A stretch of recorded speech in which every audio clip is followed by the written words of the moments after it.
मित्रों नमस्कार, मैं डॉक्टर सरोज सिंह। मित्रों आज मैं बताना चाहता हूं कि शुगर के कारण आई नपुंसकता के क्या इलाज हैं।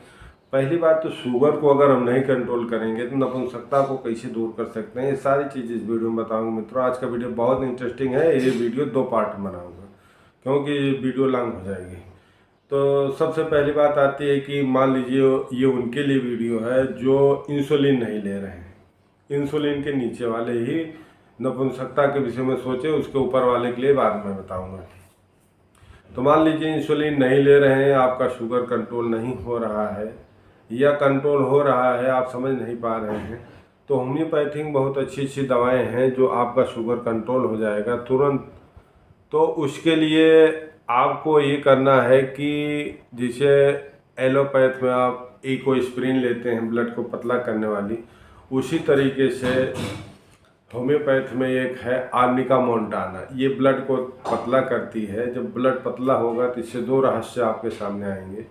एक तो नपुंसकता भी दूर होगी, दूसरे जो है ब्लड पतला होगा तो ब्लॉकेज के चांसेस नहीं होंगे। दूसरी बात यह है कि अब शुगर को हम कंट्रोल कैसे करें।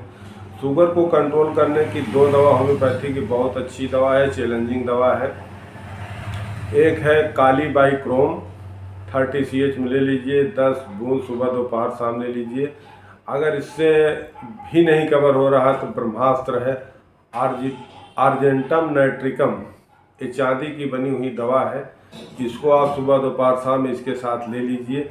जब आपका शुगर कंट्रोल हो गया, नॉर्मल हो गया, तब आप सोचिए कि अब हमें युवा बनना है या नपुंसकता को मेंटेन करना है। तो उसके लिए आपको सर्वप्रथम ये देखना है कि हमारा बीपी हाई है कि नॉर्मल है। अगर बीपी आपका नॉर्मल है तो अच्छी बात है, अगर हाई है तो उसके लिए आपको एक R2 जर्मन की लेना पड़ेगा।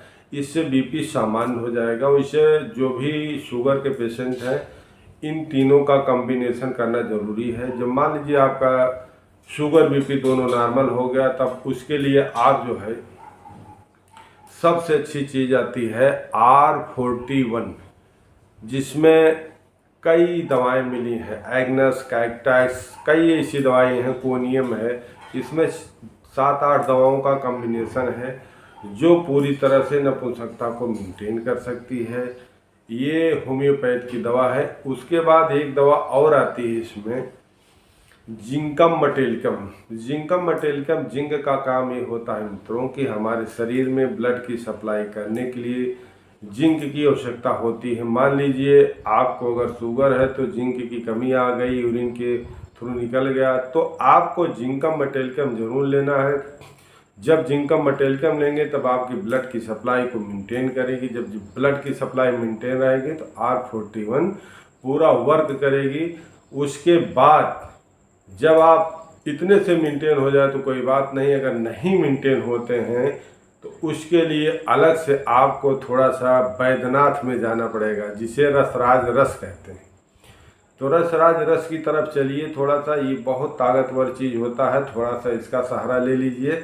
बस एक गोली सुबह शाम ले लीजिए, समझ लीजिए आपकी नपुंसकता 100% दूर, आप 100% युवा हो गए।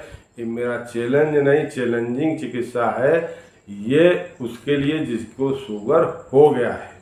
तो ये शुगर वालों के लिए है। अगर शुगर वालों का शुगर नहीं कंट्रोल होता है तो आप हमें कमेंट बॉक्स में ज़रूर लिखिए कि इतना मेरा शुगर है, कंट्रोल नहीं हो रहा है। तो मैं आपको और दूसरी दवा बताऊंगा जिससे आपका शुगर बीपी दोनों कंट्रोल हो जाए। उसके बाद आप युवा और नपुंसकता को मेंटेन कर सकते हैं। नपुंसकता के लिए आपको बता ही दिया, जिंकम मटेलिकम मेन दवा है। उसके बाद R41, यही 2 का ही सहारा ले लीजिए, तीसरे में आपको नहीं जाने की आवश्यकता है। अगर आपको कोई दिक्कत होती है तो कमेंट बॉक्स में लिखिए। नमस्कार।